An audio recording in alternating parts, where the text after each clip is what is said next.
I hope you enjoyed that. That's the Lagoodles, some dear friends of ours, regular tour guests, who have been coming to Liverpool on the Mop Top tours for the past 10 years. Very dear friends of ours. The Lajuditate is the real name, but they go by the name Lagoodles. And they've had a #1 album that they've just recently released, which was a tribute to George Harrison, an absolutely beautiful album. And it went to #1 on Amazon. And if you want to see more of the Lagoodles, you can head over to Amazon and go and get their album. I'll get Jamie to put the link on for that, for the Amazon page, for their album. And if you're fans of the Beatles or music in general, you can't fail to love the Lagoodles. Where do the Lagoodles come from? The Lagoodles are mainly from the south of Italy. Most of them are from Reggio Calabria, on the south coast of Italy. But there's one or two of the group though, because it's Lagoodles and Company, and there's one or two of them dotted around other places around Italy and Sicily as well. But mainly from Calabria, Reggio Calabria. Grazie, prego, arrivederci, mi ciliegina. Something like that anyway. Right, are you ready for some more questions, Bill? I suppose so. Okay. Have a little bit. Are you okay for a beer there, Bill? I'll get another one. It's okay, just... Yeah. You can't let the staff, can you?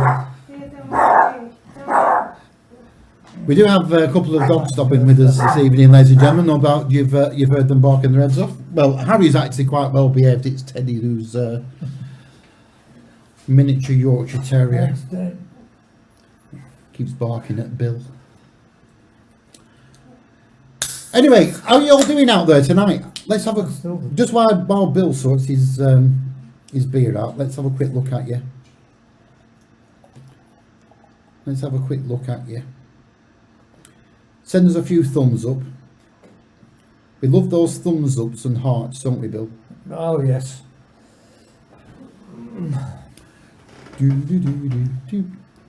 Okay. Well, there's still a few people with us. We haven't quite bored them to death yet.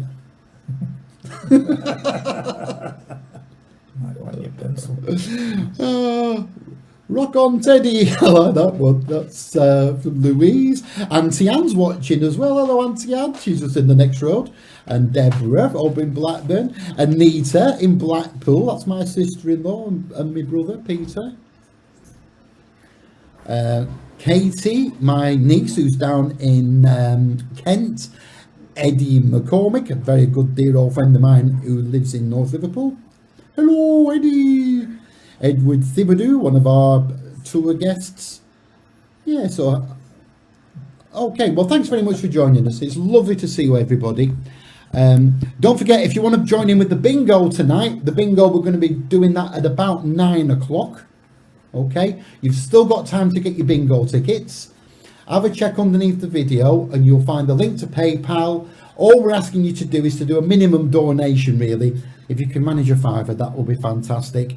And we'll get you bingo tickets over to you.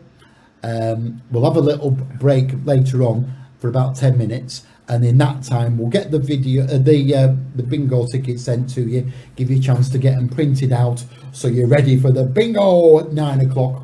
With the world's #1 bingo caller, our very own Jamie L. Carley. So that's coming up a bit later on. That's about 9 o'clock. Okay. Also, don't forget about the free prize draw for the Mop Top Tours goodie bag. Go and make sure you get your entry in for that. Head over to the Mop Top Tours TV channel. Again, there's a link on the beneath this video for the Mop Top Tours TV channel. So go and pop over there and subscribe there for free. And we will be drawing the winner of that a bit later on. Bill's going to do the draw for us. Okay. And anyway, let's get on to another question for you. And this is one from somebody else that you've actually met as well. You probably remember this chap. His name, I don't know how you pronounce it, Chrissy Eusenius. Oh, Chrissy, yeah. You know from Finland. He's from Finland. Ding, ding. Yeah. Helsinki. He's got very blonde hair. Yeah, he's a lovely lad. He's a regular visitor Yeah, I know, to Chris. Liverpool. He's actually a very good friend of Len and Sue Gary. All right. And Okay. he often plays with the current lineup of the Quarrymen. In fact, Yeah. you'll see him. He's a very good guitarist. He's a lovely lad. And anyway, So what's he want to know? he says, "Happy birthday, Bill." Thanks, Chrissy. Is it Quarrymen or Quarrymen, i.e., quarry, then the word men, or Quarrymen altogether? Huh. That's the hang on. Let me give you the whole question because I'm sure you can answer all this in one foul swoop. How did you come up with the name, and when and where was that? And I know you know this. Do you remember the group ever being called the Blackjacks? Never. And he says, this isn't part of the question, that's the question. But just to finish off, he says, best wishes and happy birthday. I'm coming to Liverpool in August for a couple of months. So hope to see you soon. Wow. So Couple of that- months, not a yeah. couple of weeks. No, but well, what's the quarantine situation here from Finland? You might have to go into quarantine for 2 weeks. Oh dear. Okay, Anyway, what was the first bit of the right, question? I'll ask you again? the question again now. Okay, so it says Quarrymen Oh, or yeah, Quarrymen. Was yeah. it 2 words or 1 word? Okay. I know that's one of these questions that goes around a lot. And how did you come up with the name? And when and where was that? Well, funny you should ask that question, Chrissy.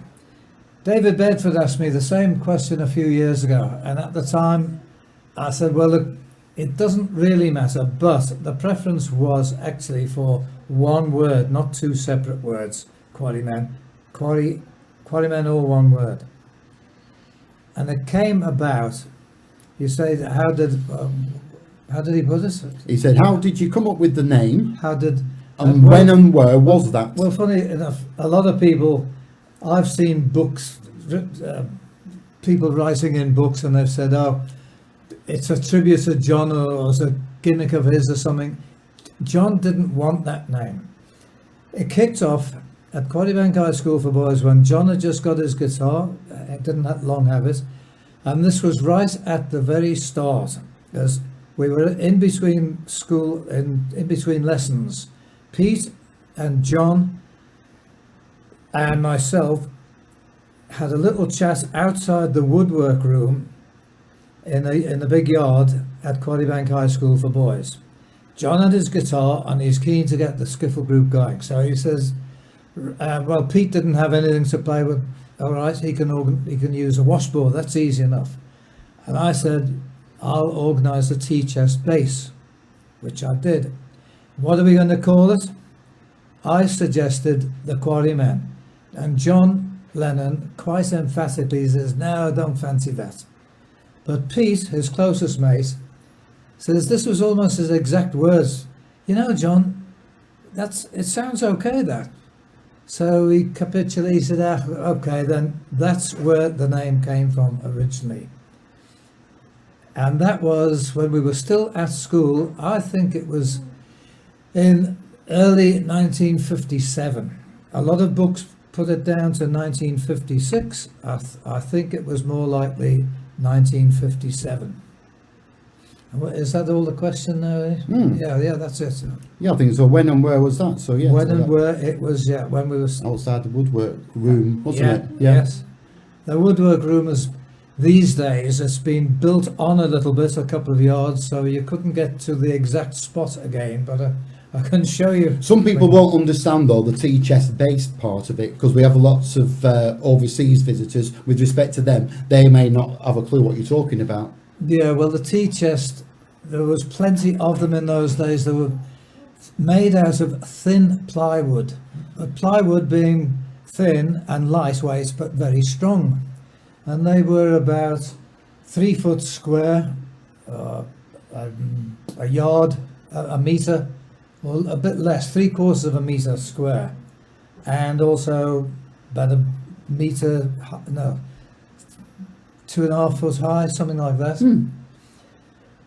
And they brought all the tea from Ceylon, India, China in those days, and as I say, they were plentiful. there was many of them inside the woodwork room, and I thought, well, and they were only used for chucking in scraps of wood and odd jobs. So I thought, well, as long as I'm not caught, they won't miss one. So late in the afternoon, as we'd had that meeting, later on when nobody was around, I look, see if the coast is clear. I zip in and I zap the bloody tea chest and rode home with it on the bicycle. Like I say, it's not heavy, but it was a bit cumbersome on a bike. Yeah. I like the stories you tell about that as well. When you was going through your auditions with the Quarrymen, having to get the tea chest base on the bus. Yeah, well, we carried that. Oh, yeah. To continue from there, yeah. Well, we practiced a little bit here and then ended up going in for a talent contest. And of course, we travelled on a bus to the venue. I can't remember the venue actually, but I do remember lugging the tea chest base on the bus. It was a double decker, and in those days, you used to board the bus right at the back. There was no door; it was an open space. And then the stairs went upstairs to the top deck. And underneath those stairs, on the ground deck, there was a space there for putting suitcases. That's where the tea chest base was. And we sat close by it. I remember talking to the conductor, and 4 of us, we spoke, and we were laughing and joking and telling him where we were going and what we were doing. And he says, well, good luck, mates. Anyway, when we got into the talent contest, we sang, or John tried to sing, them old cotton fields back home. You don't pick very much cotton. Well, we weren't picking very much cotton or picking very much bloody strings, because 2 guys finding the way on the guitar strings, Pete going bring bring on the bloody washboard, I'm going boing boing boing on the tea. It must have sounded dreadful, and then we were told more or less just go away quietly. Yes, I get the message. And it was after that, it was getting to school leaving age. It was, 1957, we were all going to leave, and parents telling us, well, you better get out and get a job and things like that. Yeah. So I gave up then, and that was it. Yeah. Now there's quite a few people have asked us. I won't go out with all the listed names, but you know that very famous photograph that was taken when you was at Quarrybank School? Yeah. Oh, the school photo. Yeah. It gets published in lots of Beatles books and all this. Yeah. We actually featured a copy of it in the run-up to your birthday celebrations. I've got a copy of it here if you You want brought to see it with you? Okay. I think we should share that with our viewers this evening. And you can tell them the story about that, because there's so many people asked about that photograph. And I said, well, what I'll do is Green bag, yeah. I'll tell you a little bit of the story behind it. Anyway, how are we all doing out there, guys? Are we all having a nice time so far this evening? Hope you're all having fun on Bill Smith's 80th birthday bash. If you have just joined us, good evening, welcome along. We're broadcasting live today from South Liverpool, from Stevie T's living room. And I hope you're having a nice time with Bill's little stories this evening. Well, this is actually a photocopy that Rod Davis organised for me, because my original one, my youngest son living in Johannesburg, has the original Okay, of this in May 1957. okay. Can I be a thumb of assistance? Yeah, you get that. Yeah, let's hold it up for the Just viewers. wanna see where we It's are. quite long, this, ladies and gentlemen. Well, You may have to go into like that. to CinemaScope. Can you see it? Yeah. And Roll up a bit, because it's right down here. Oh, where go on we then, are. yeah. Oh, you hold that. okay, got it. Where are we? There you are. Yeah, that's us down. Oh, let's stand up now and see better. Hang on, let's lift it up a little bit. Oh yeah, we've got to get it up there like that. Well, we're about to see it upside down, but I'll get there in a minute or two. Where are we? Let's just see.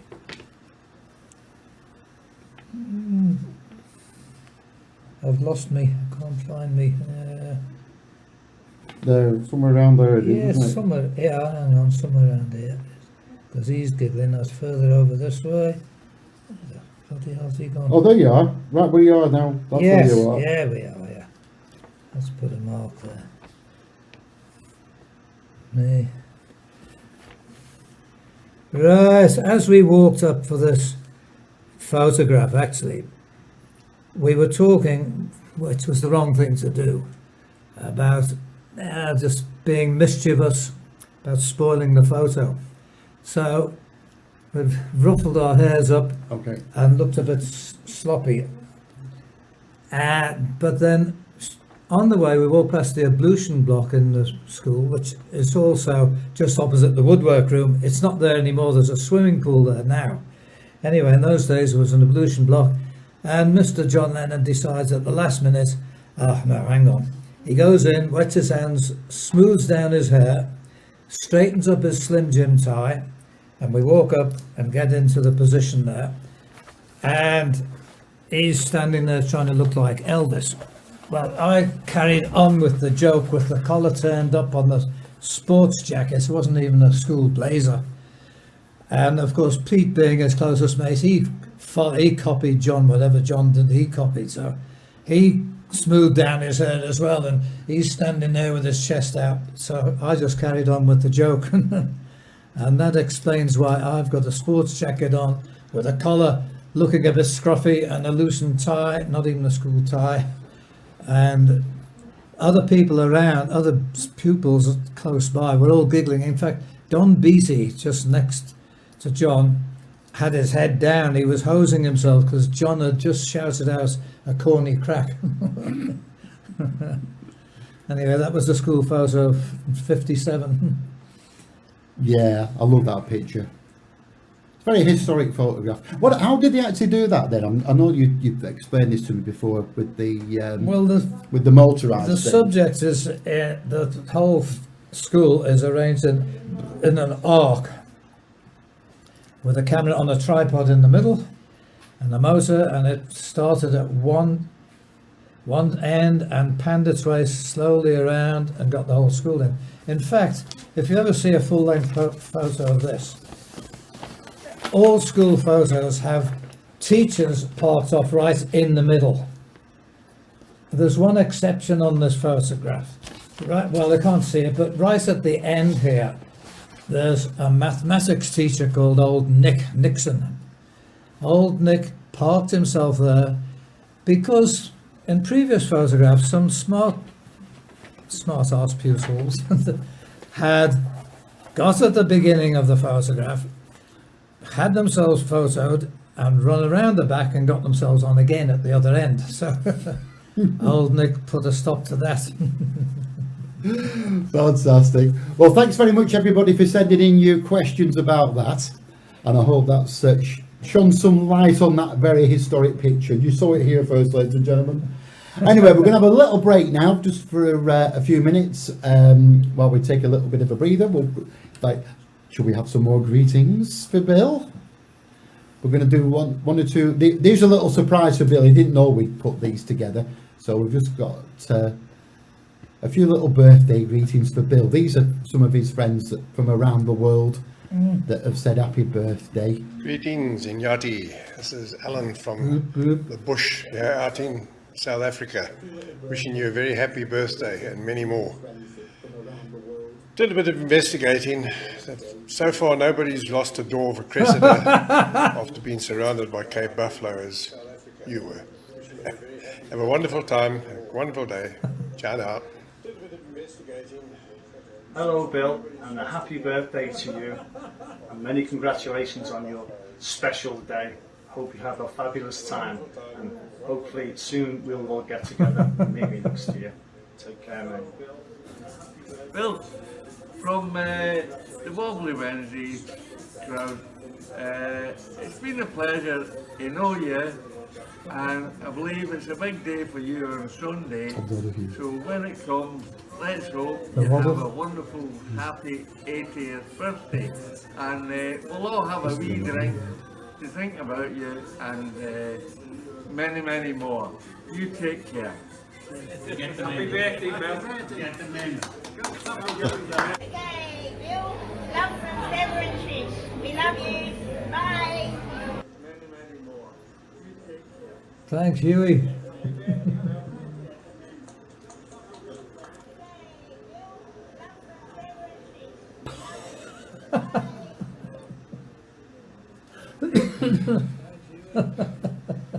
Did you like that?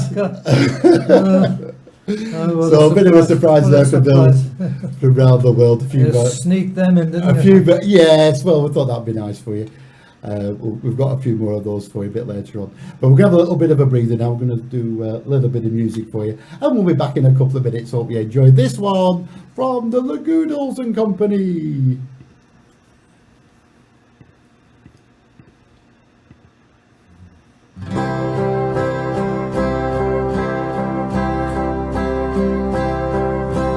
When I was a boy, I had a dream, all about the things I'd like to be.